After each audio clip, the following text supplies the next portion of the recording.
How to find deleted messages on TikTok.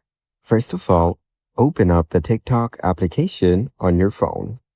You will then be taken to the TikTok homepage. Here, you can explore and view TikTok Reels. Go to the bottom panel and tap on Inbox. This is your TikTok chat list.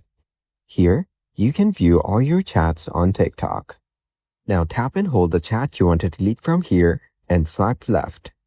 Then tap on Delete. After that, tap on Confirm. Now, go to the bottom panel again and tap on Profile. Once you're here, go to the top right corner and tap on the menu. Then, go to Settings and Privacy. Here, go over to Account. Then tap on Download your data to get a copy of your data from all the TikTok apps you use. After that, go to Select Data to download. Here, you can choose the data you want to download. Select Custom. Then select Messages.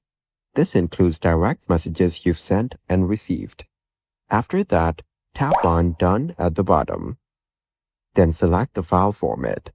Select JSON because this format allows other services to import your file. Then tap on Done. Now tap on Request Data to request a copy of your data. Once your file is ready for download, you will find it in the Download Data section as shown. Following these steps, you can easily find deleted messages on TikTok.